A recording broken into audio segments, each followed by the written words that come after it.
Pessoal, boa noite. Que a paz esteja em nossos corações sempre. Estou vendo amigos queridos aqui, muitos. Geraldo, quanto tempo que a gente não se vê? Temos uns 150 anos, mais ou menos. Somando o tempo que a gente se conhece. Dá isso, né? Muito bom. É verdade. Robertão, tá bonitão. E todos os amigos, Hélio, olha só. Marilu, não me liga mais. Não me ama mais. Gente, a Silene me ligou e falou assim, Vanderlei, você tem que falar sobre aquele que se eleva será rebaixado e aquele que se rebaixa será elevado. Eu falei, mas Silene, que difícil falar desse tema. Não tem como a gente falar do Campeonato Mundial de Futebol. Ela falou, não, Vanderlei, é uma casa de oração, você tem que falar sobre um tema evangélico, não é? Eu falei, então eu vou tentar, eu vou fazer o possível. Então a gente vai entender, Jesus falou isso num determinado tempo da pregação dele, há 2000 anos atrás, né? Naquela época, Roma dominava o mundo, né? Praticamente todo mundo conhecido era dominado pelos romanos. E Roma ele tinha uma estratégia muito interessante de administrar os povos que eles conquistavam. Primeiro, eles não se metiam na religião. Eles deixavam que aquela religião daquele povo conquistado, porque para eles não interessavam isso. O que eles interessavam era exatamente do imposto, do dinheiro, que tinha que mandar, que tinha que recolher, no caso ali em Israel, recolher aquele imposto e mandar para Roma. Era isso daí. E aí eles tinham que manter ali uma centúria, né, que eram soldados, para que a coisa funcionasse assim. Aí eles faziam o quê? Para eles não ter problema, eles pegavam uma pessoa lá da região e nomeavam como rei. No caso, Herodes. Todo mundo conhece o Herodes. Né? Todo mundo sabe o papel que ele teve na crucificação de Jesus. Para quê? Para que ele segurasse o povo ali, ele desse um chega para lá, quando o pessoal ficava um pouco revoltado, quando alguém queria fazer alguma revolta. E na parte religiosa, eles tinham o templo, o sinédrio, que eles tinham ali um sumo sacerdote e que administrava ali as questões religiosas. Então, Roma não se interferia muito.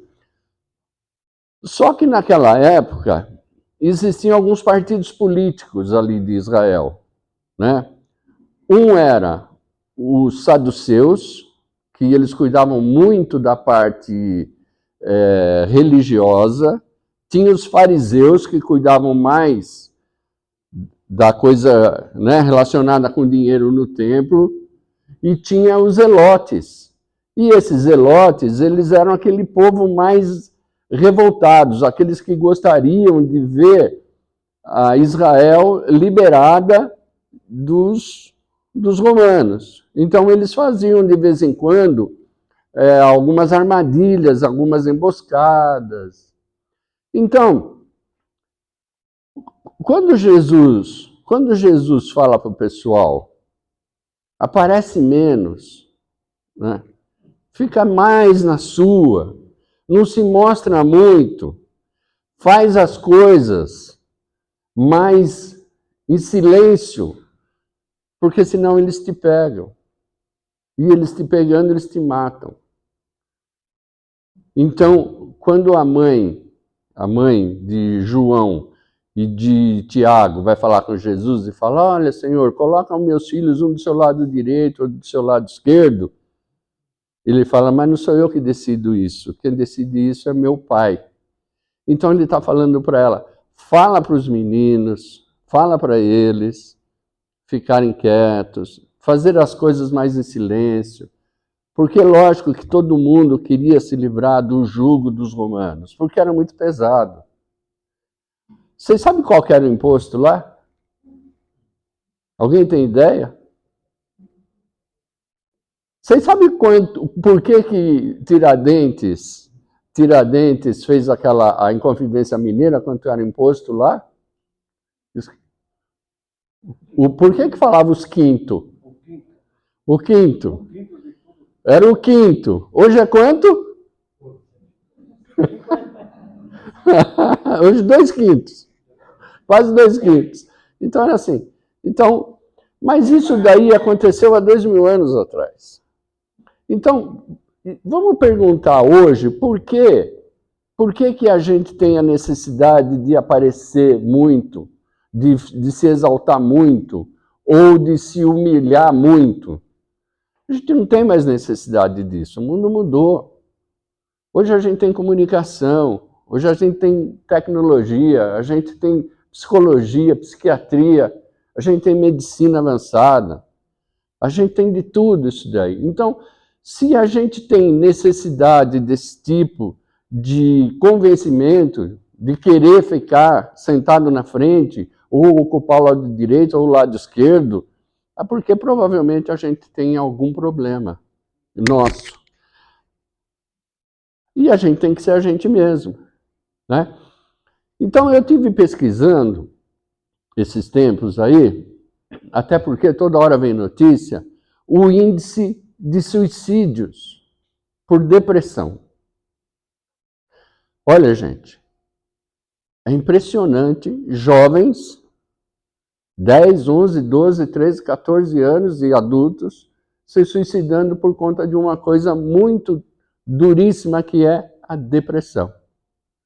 A depressão. O que é? A pessoa se sente sozinha, a pessoa se sente triste. Então começa. Começa assim, de repente bate uma tristeza, que a gente não sabe por quê. Eu já tive isso várias vezes, viu? Não é porque eu estou falando aqui, não. Eu tive isso várias vezes. Às vezes eu estou sozinho no carro, principalmente se eu estou num trajeto longo, às vezes eu estou triste. Aí eu penso comigo mesmo, mas por que eu estou triste? Eu mesmo, não sei se já aconteceu com vocês, comigo já aconteceu. Mas por que eu estou triste? Aí faço uma revisão, mas aparentemente não tenho nenhum motivo, né, muito forte para ficar triste. Mas é uma tristeza, uma melancolia que dá, às vezes, talvez uma saudade de uma coisa que a gente não consegue explicar. Aí você vai ler o livro dos Espíritos, ele fala que essa saudade, sabe do que é? Da vida passada. Ele fala, puxa vida, está com saudade da sua vida anterior que você nem lembra direito o que é. Nem sabe. A gente não lembra da outra vida, mas bate essa saudade, essa melancolia que a gente não tem.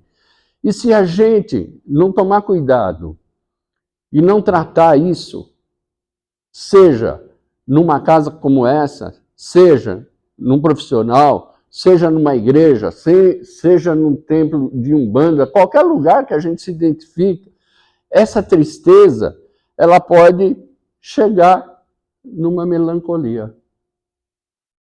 E quando dá aquela melancolia, alguém já sentiu? Eu já.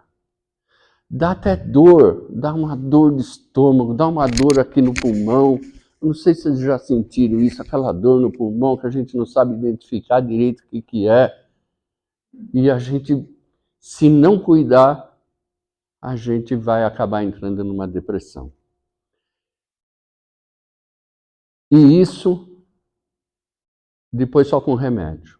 Eu tinha um amigo, aliás, eu tenho ainda esse amigo, uma pessoa maravilhosa, sensacional, inteligente, culto, um profissional bem-sucedido. E teve um desentendimento na vida conjugal e eles acabaram se separando. E ele chorou bastante e tal, pegou o carro um dia e saiu andando, disse que foi lá para o lado da Aparecida do Norte, dirigindo sem rumo. Foi. Aí voltou, precisou alugar um apartamento, porque aí tinha que sair de casa. E eu acompanhei esse processo todo, né, porque ele falava comigo, a gente muito amigo, e ele alugou o apartamento e foi. E ele não atendia mais ninguém, não recebia mensagem de WhatsApp, e-mail, não atendia telefone, a gente não sabia mais em que estado ele estava, a gente não sabia mais o que estava. E assim foi, algumas semanas, ele tinha um escritório, o escritório dele praticamente fechou, não conseguiu, aquela depressão. Olha só o que aconteceu para que ele voltasse. Eu tive uma hemorragia, né, uma úlcera, que explodiu num determinado momento, e eu fui para a UTI e fiquei lá uma semana. Isso foi em 2012. E aí, ele foi a primeira pessoa a me visitar. Incrível. 6 horas da manhã, logo quando a visita foi, ele estava lá. Olha só o que ele veio me falar. Ele falou assim: Vanderlei, eu estava jogando minha vida fora. Assim que eu soube daquilo que aconteceu com você, me deu um estalo. E eu vim, ele foi o primeiro, até discutiu com a minha irmã, que a minha irmã queria ser a primeira, e ele, olha, é impressionante. Então, às vezes, um choque, para ele foi um choque, né? Para algumas pessoas ia ser um alívio, mas para ele foi um choque. Então, será? Eu andei emprestando dinheiro aí para uns caras que até agora não me pagaram. Uns cunhados aí. Eu tenho 5 irmãs, então tenho 5 cunhados. Então é assim, gente. Então às vezes precisa de um choque. Então a gente precisa pensar em ser aquilo que a gente é. Aquilo que a gente é. E se aceitar do jeito que é. Para a gente não pensar em ser nem mais e nem menos. Porque não é justo você ser mais, querer ser mais. Também não é justo você querer ser menos. Não está certo isso daí. A gente tem que olhar de manhã no espelho. Eu já falei isso aqui várias vezes, porque eu falo isso em todos os lugares, que só sei falar isso também. A gente olha para o espelho e a gente tem gostado do que vê. De manhã, apesar... Ô, Robertão, não é não? Ele dá risada, o Roberto, aí que danado. É lógico, a gente acorda amarrotado, 5 horas da manhã, ainda mais com esse frio, hein, gente? Vou falar um negócio para vocês. Tá frio para vocês? Para mim, que sou magrinho, nossa... O frio entra no osso, não tem carne para proteger. E esse povo querendo emagrecer e eu querendo engordar. Olha, eu sou obrigado a me encher de roupa, porque senão o frio pega. E aí eu fico espirrando. Aí minha mulher fala, para de espirrar, Vanderlei. Eu falo, não consigo. Então é assim. Mas tá frio, hein, gente? Acordar 5 horas da manhã. O que acorda 5 horas da manhã? Dureza, né? Hein? 5 horas da manhã é duro, dá uma preguiça, dá uma vontade de virar do lado. Eu nem olho no relógio para não sofrer. Eu falo, não, faz de conta que é as 4. Mas não tem jeito. Mas vamos lá, vamos voltar ao assunto que interessa aqui, que o Vanderlei fala bobagem, né? Então é assim, a gente tem que olhar no espelho e ver, gostar do que a gente vê. E se valorizar. Se valorizar. Por exemplo, ser careca é ruim? O frio é.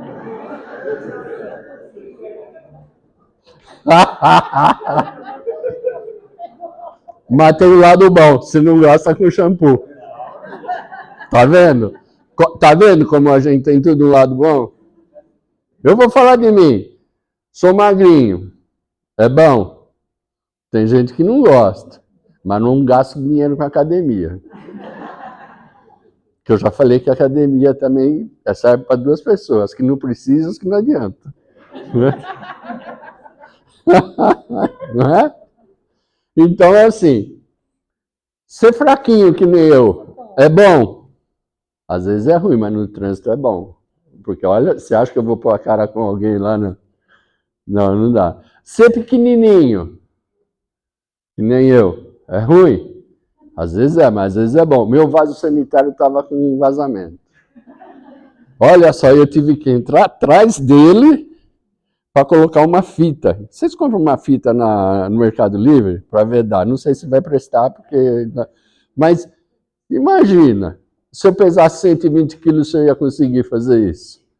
Tinha que pagar, mas eu fiz, eu ajeitei. Então a gente tem que pensar nas coisas que a gente é e o que a gente tem e que nos favorece. Tudo tem um lado bom.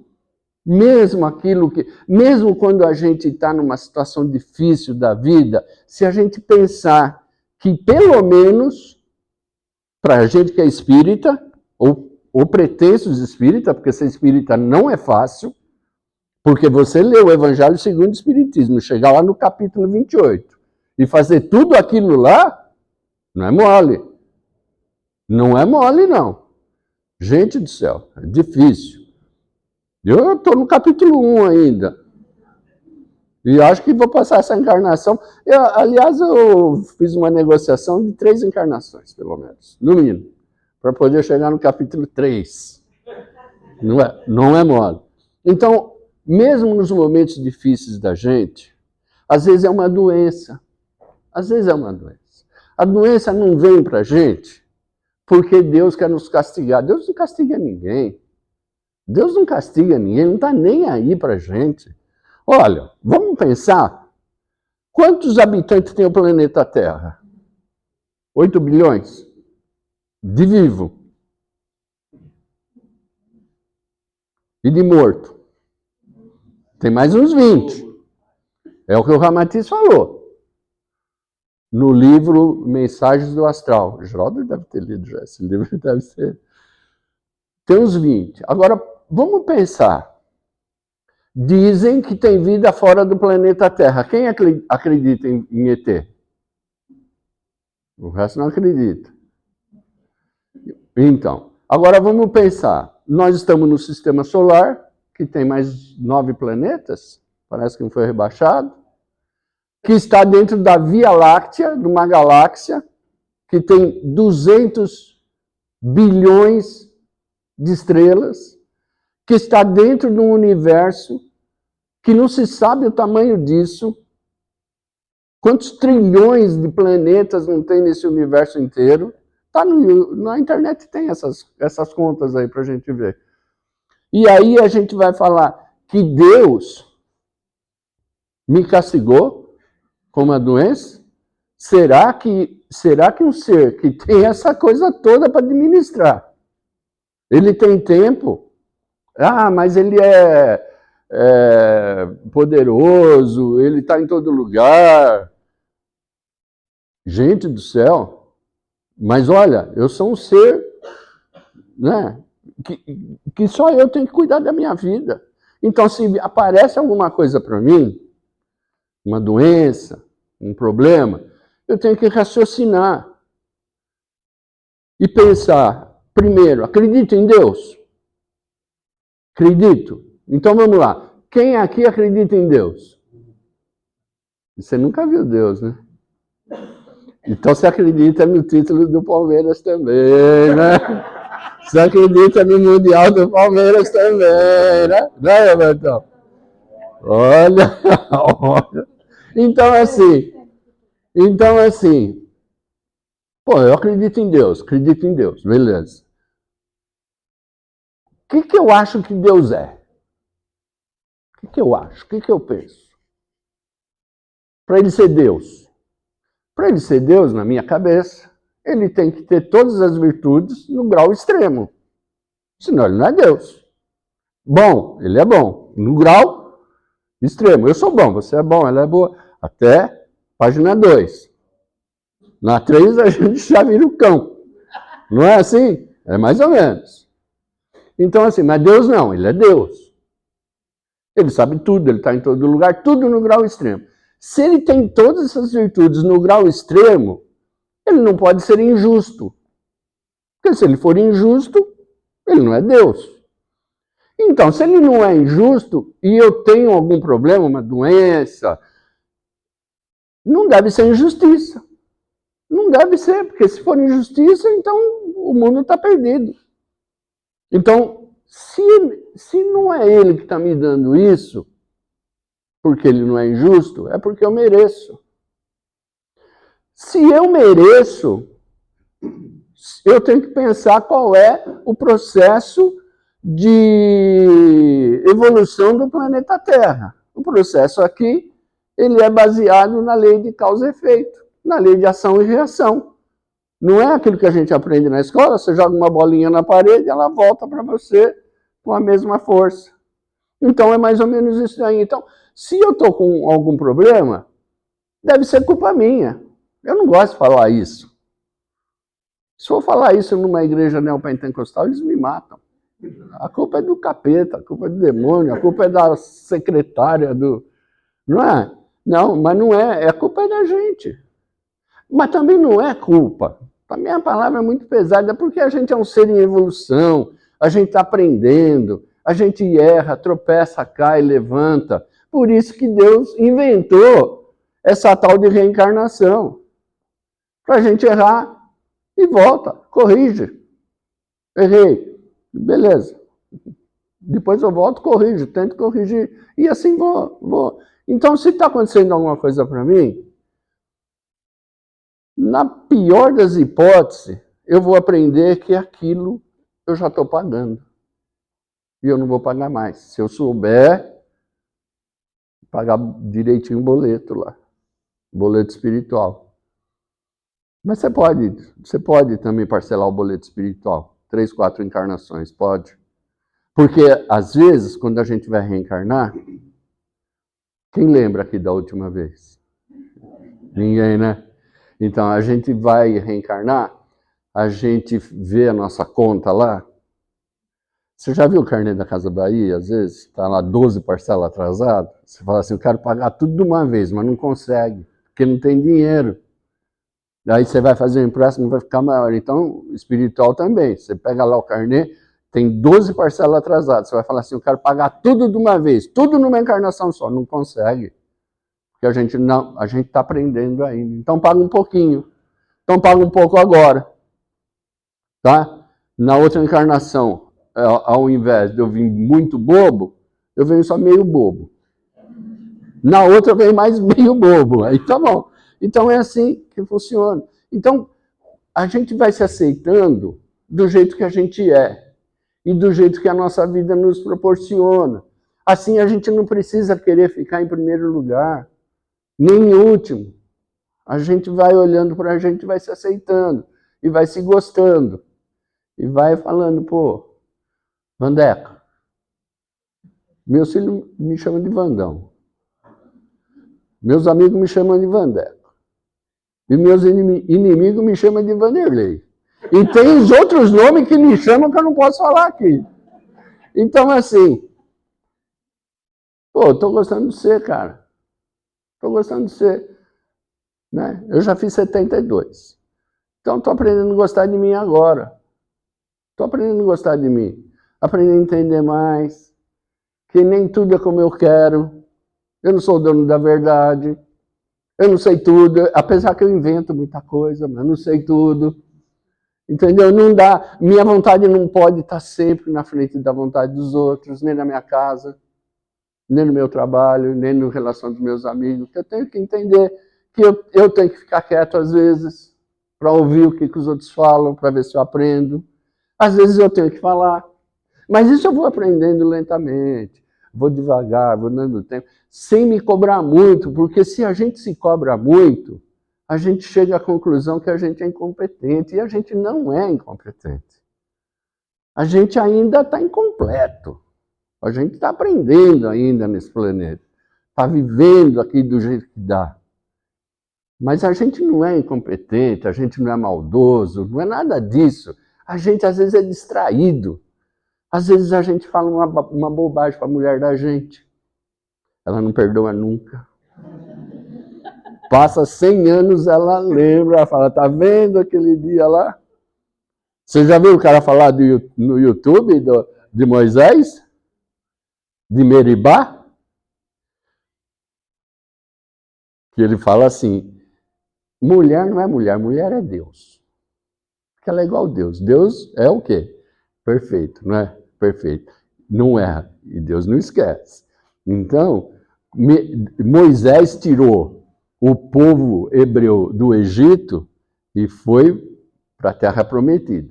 Mas pararam num lugar no deserto que não tinha água. Era Meribá.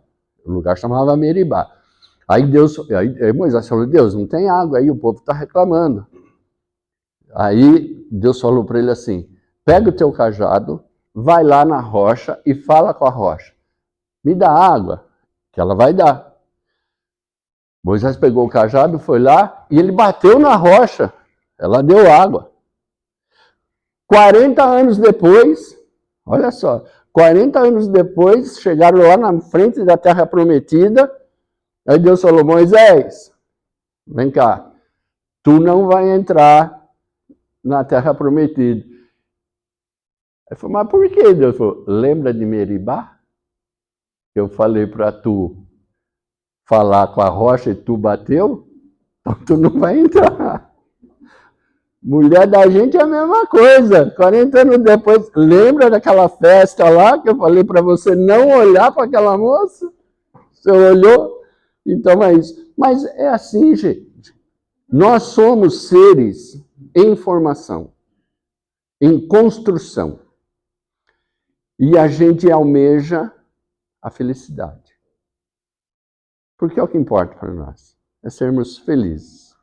Às vezes um pouquinho hoje, um pouquinho amanhã, um pouquinho no dia de Natal. Né? Dia de Natal é legal, todo mundo bebe aquele monte de champanhe, abraça todo mundo, perdoa todo mundo. Dia 1º já estamos falando mal de novo deles, porque eles também estão falando mal da gente, também não é pecado, porque chumbo trocado não dói. Então é assim, mas a gente tá em formação. A gente vai aprendendo aos poucos. A gente tropeça um pouco aqui, toma uma decisão errada.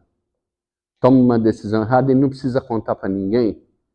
Faz a reflexão à noite, na hora de dormir, como dizia Santo Agostinho. Não precisa contar para ninguém, porque esse é um assunto entre você e Deus. Você e teu anjo da guarda, você e sua consciência.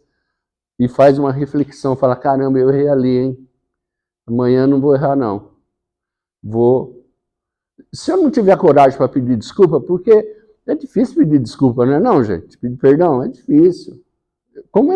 Perdoar é até mais fácil, mas pedir perdão, pedir desculpa é difícil. É fogo, porque tem um negócio do orgulho, né? Tem esse negócio da gente querer sentar na primeira fila, é difícil. Mas a gente pode fazer essa reflexão, se não for pedir desculpa, não tem problema nenhum, mas você com você já sabe. E vai continuando a viver. E pensa que a sua felicidade não está na mão de ninguém. Não está na mão do marido, não está na mão da mulher, não está na mão do filho, não está na mão do guia. Não está na nossa mão. Está na nossa mão. A gente é dono da nossa vida. A gente é o dono, o único dono exclusivo. A gente nasceu sozinho e vai morrer sozinho. Ninguém vai querer morrer no nosso lugar. Ninguém. Então a gente vai viver a nossa vida e é nossa. Ah, mas eu tenho um problema, meu filho está transviado aí, virou São Paulino.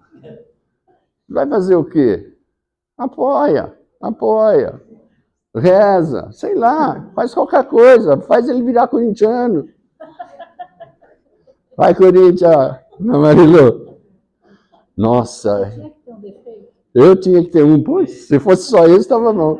Então, assim, a gente vai ter a nossa felicidade na nossa mão. Momentos, né? Ninguém é feliz completo. Momentos pequenos, mas que a gente saboreie bastante. E momentos de tristeza também. Por que a gente não pode ter momentos? Por que eu não posso ter aquele momento que eu deito na minha cama e choro? Eu posso. Se isso me fizer bem, vai aliviar meu coração, eu posso fazer isso. Não tem problema. Né? Quando o Brasil perdeu de 7-1 da Alemanha, nossa senhora. Não é? A gente chora, não tem problema nenhum. Não tem. A gente é um ser pleno. Pleno. O que é pleno? Com todas as angústias, as tristezas, as alegrias, os conhecimentos, as ignorâncias. A gente é um ser pleno. Total. É isso que a gente não é outra coisa. Agora, a gente vai chegar no momento da nossa vida e vai fazer uma reflexão, olhar para trás, né, Robertão? E falar, caramba, eu fiz alguma coisa boa nesse planeta? Eu fiz, criei meus filhos? Pô, criei meus filhos. Caramba, só no fato de criar os filhos já é uma coisa fantástica. Outra coisa, você dá problema para alguém? Você é problema para alguém? Não. Puxa vida. Olha, você não atrapalhar a vida de ninguém já não está bom demais? E ainda ajudar? Gente, a gente vai se valorizar nisso daí. Né? Tem uns amigos que falam, puxa vida, eu não faço nada de caridade. Eu falo, mas você trabalha com o quê? Eu tenho uma empresa. Quantos empregados você tem? Eu tenho 200. Eu falo, poxa, você já não está fazendo um negócio grandioso desse? Está dando 200 empregos? Dando dignidade para 200 famílias? Não é uma coisa grandiosa? Né? Então a gente tem que ter esse tipo de consciência para a gente não querer sentar no primeiro lugar, nem no último lugar. A gente vai sentar no lugar que nos compete. E o lugar que nos compete é aquele que a gente decide qual é. A gente decide qual é. Meu lugar na vida é esse. Nem um pouco para lá, nem um pouco para cá. É esse. E eu vou seguir reto. Porque eu seguindo reto, que nem essa linha aqui, ó, de rejunte, é o caminho mais reto que eu tenho para chegar a Deus. É esse aqui. Porque a hora que eu transviar desse caminho reto e vir muito para cá, ou muito para lá, a lei do planeta Terra vai me pegar. Que é a lei de ação e reação.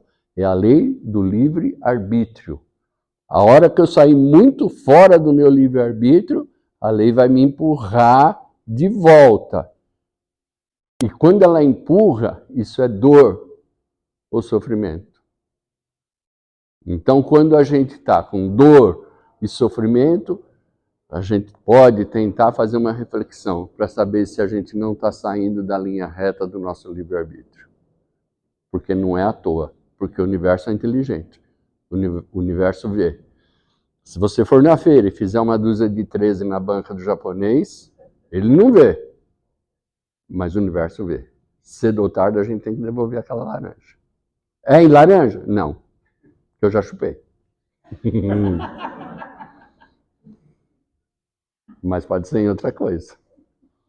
Pode ser em banana. Gente, já falei muita bobagem aqui para vocês. Espero que vocês sejam felizes e que vocês, ao voltarem para casa, encontrem a família em plena saúde. E assim a gente vai fechando os nossos olhos,